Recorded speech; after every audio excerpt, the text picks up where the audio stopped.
sugeng pepanggihan kalian perkuliahan kearifan lokal. Dinten menika badhe ngrembak tata cara paugeran ingkang lumampah saklebeting pakeliran wayang Purwa.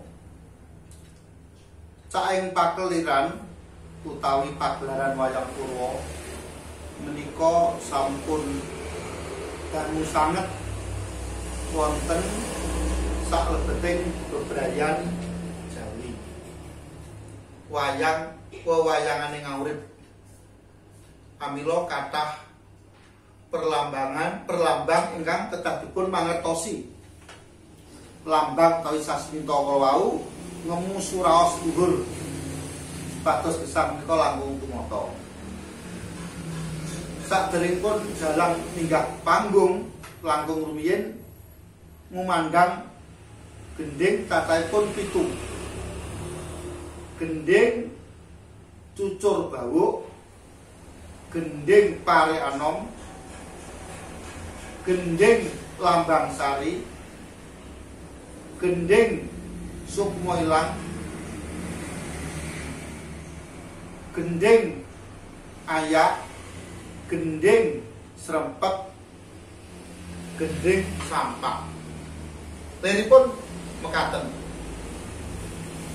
Gending cucur bawuk dados lambang jalma utawi titah ingkang nembe lair wonten jagat Pramundita utawi donya. Lajeng gending pare anom menika tingkatanipun manungsa ingkang ngancik alam wiranen utawi nom-noman. Salajengipun gending lambang sari menika titi wanci tiyang bangun bebrayan, bangun bali wisma. Gending ayak-ayak lembut, lajeng srempet radi terikat mangke sampah terikat sanget. Tumuli kasambet dalam dodok kotak kape gangsal. Dok dok dok dok dok dodok dok dok dok dok. Gending mungel dipun iringi kadang wiyaga mawi renggan kadang waranggana dipun susul jejer ingkang rumiyin parkan utawi abdi dalem parkan menika nggambaraken jejer ingkang dipun wiwiti dening abdi dalem putri. Langkung rumiyin beto uga rampe upacara pasewakan ageng. Wonten sungkem, wonten sembah. Sang Narendra rawuh lenggah siniwaka dipun lajengaken para punggawa abdi dalem Sentana kadosta Patih, Pujangga Negari, Sentana abdi dalem ingkang sami sedo. Saklebetipun jejer wayang menika wonten kombangan kali sindenan. Tuhan sembah nileng ulun, Tuhan sembah nileng ulun ingkang ngemu suraos bilih tiyang kedah nengenaken raos Panembah Jati.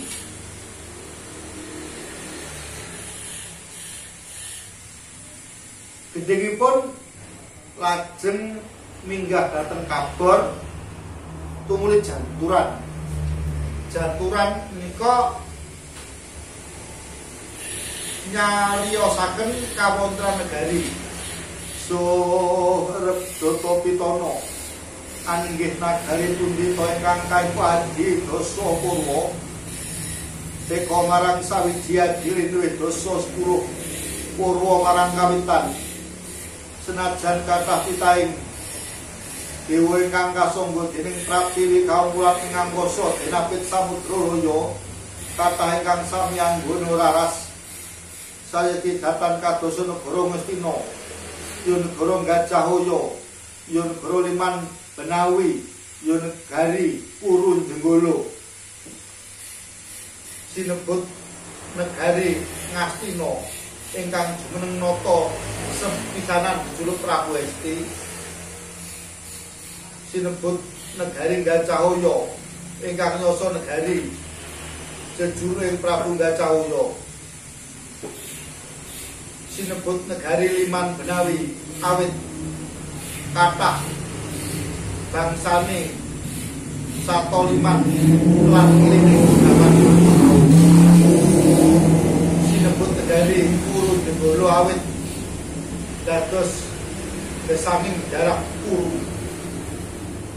minangka bebukaning carita awit upaya negara 100 tanantuk kalih senajan sewutan jangkep dosa dasar negara kang panjang kunjung pasir ukir Gemaripak lo dinawi tata tentrem Karta Raharja dan panjang dawa kontapane kunjung luhur kawibane pasir samudra ukir gunung pratondo yen negara kang murake pagunungan nengenaken pesabinan ngiringaken Benawi mangku bandaran agung lo subur kang saroti nandur dinawi murah apa kang saroti luku Demak lampai kang sami dedagangan lelayaran siang pantur ratri datar ono pedote labet tan ono sang saning marga ripah kathah bangsa manca kang sami katrem abebali wisma dumununging praja Angastina paupan yang lemah atau rumpak aman saking harjane negara loh subur kang saroti nandur sinawi murah apa kang saroti luku karta tuhu para kawening praja samya ayem tentrem uripe nara kisma mungkul nggenya olah tetanen mudi undhake ngulu pametu raja negara kang tebih saking paring muka perak mering ketentreman nira ing Durjana Juti cecengilan tanantuk papan sak bangsane kewan iwen Rajakaya sapi mendo mentok ayam yen wanci enjang den umbar angla ing panggonan lamun sore bali menyang kandhanging dewi-dewi negari Ngastina jenengan empuh basan gedhe obore padhang jagate dhuwur pusih adoh kuncarane ampuh kaperbawane sinten ingkang jumeneng nata ing negari Ngastina lamun dewa wenang abebisik lamun Brahma wenang apeparap dene Narendra wenang ajejuluk jejuluke sang nata inggih Prabu Duryudana ya Prabu Suyudana ya Prabu Anong Purwati ya Prabu Anong Japa Pitana Gendari Siwi ya Destarata Atmaja sinebut Prabu Duryudana ingkang agung dananipun Suyudana suyut marang paweweh Kurupati tetungguling darah Kuru Gendari Siwi putraning Dewi Gendari Destarata Atmaja putranipun Adipati Destarata Narendra guna ingkang guna tan ndak gunaning jalmo saestu Narendra Gung Binetara Bau Gendana Kroati ambek adil para marta memayu ayuning awana ingkang sami sega bek ambelabar dumugi ing madyaning alun-alun Mantri Muka Patih Haryo Sempuni sinartan pendeta ing Sukakanca Resi Durna boten kantun adipati ngawangga Karna Basusena lenggah ingkang wingking piyambak Sentana Dalem Raden Kartomarma arep tidhem permanen datan ana pedote walang alisik gegodhongan tanubah sapirana datan lumampah ingkang kapiyarsa abdi kriya menyang kemasan menawi dipun wejam jembare jajahan panjanging negari agunging praja sedalu datanana pedote sinegek ingkang murweng kawi menika naminipun janturan menika nyariosaken agungipun negari luhuripun budi pekerti Sang Nalendra teng Karang Padesan menika subur makmur murah sandang pangan papan para kadang menika sampun pinten menit nggih mangke dipun lajengaken 12:11 nah menika wayang jejer ngajeng pancanipun ingkang dipun rembak luhuring negari agunging praja saestu menika dados paugeran utawi dados pitedah pituduh bilih masa kelahiran yang miyos lahir menika sarwa sae mila cariyos wayang kapurwakan mawi cariyos ingkang sae-sae boten pareng nyariosaken ingkang awon-awon. Mbok negeri apa wae negara endi wae mesti cariyosipun sae wonten panjang wonten punjung wonten pasir wonten mukir wonten gemah ripah loh jinawi panjang dhisik sejarahe panjang dawa pocapane punjung luhur kawibawane berwibawa pasir menika tegesipun samudra gadah lautan samudra laut mukir gunung negara ingkang sae pepakna kathah gunung-gunungipun pasir mukir gemah ripah loh jinawi gemah menika tegesipun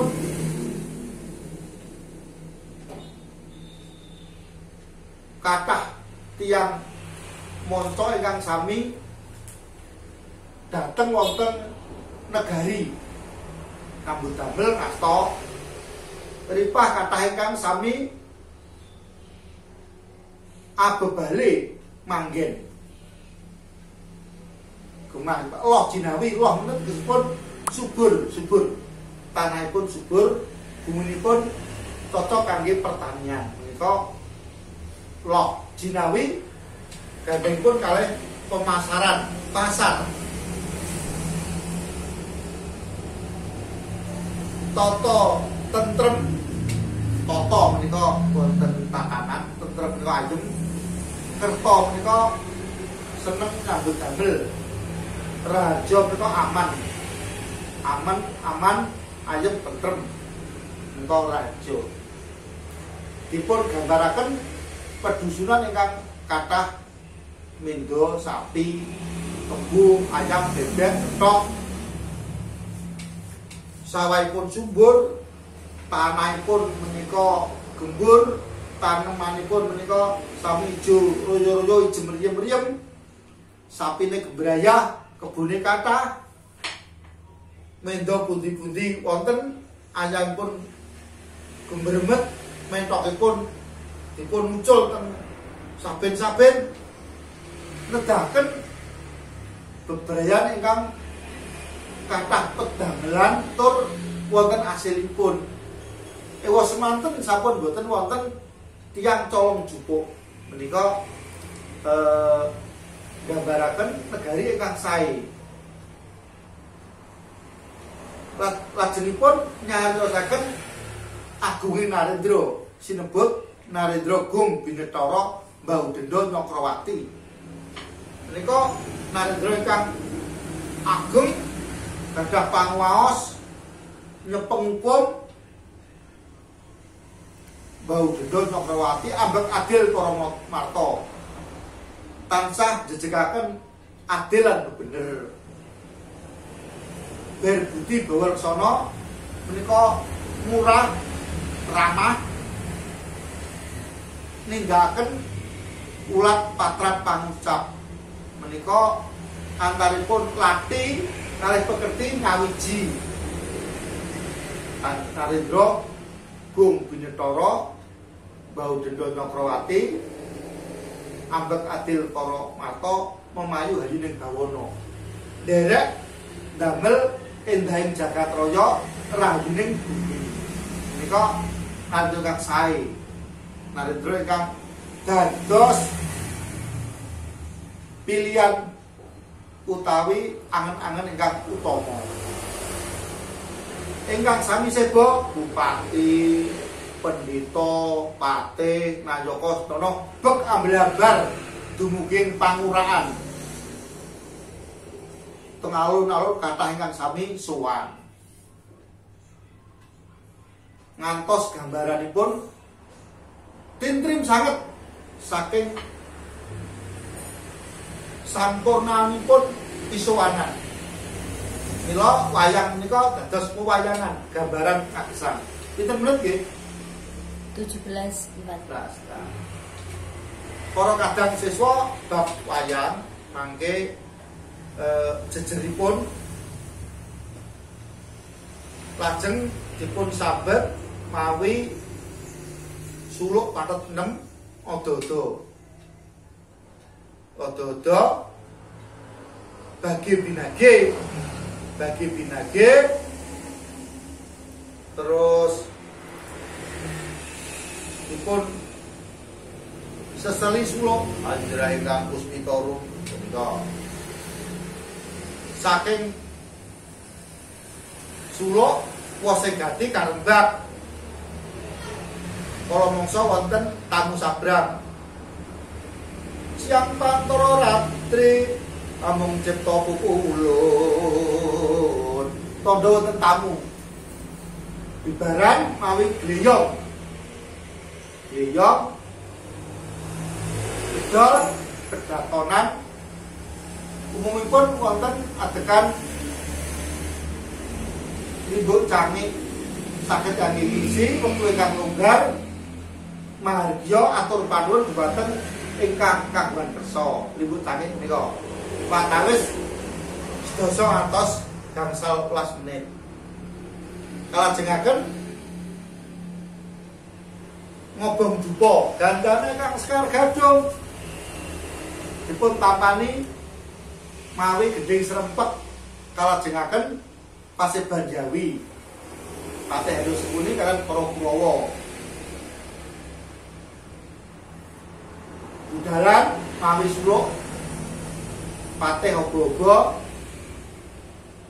wonten mungjer niku lajeng enjing budal gumuruh dipun sambet kalian lelagon Tropong Bang wonten jaranan kapalan kereta rampung dipun sirep mawi suluk paret kedu jejer sabrang menika puncakipun perang gagal menika ngantos jam 12 iwit saking Paseban Dewi budalan tata bola kapalan numpak kereta adeg sabrang lajeng perang gagal menika watawis jam 12 jam itu napa menika pun pinten 20.40 jam pun 20 nggih menika rumpakan kuliah kearifan lokal ingkang dipun sambet kanthi dudah kawruh pewayangan dugi pathet 6 pathet salajengipun saged dipun rembag wonten perguruan salajengipun. Matur nuwun.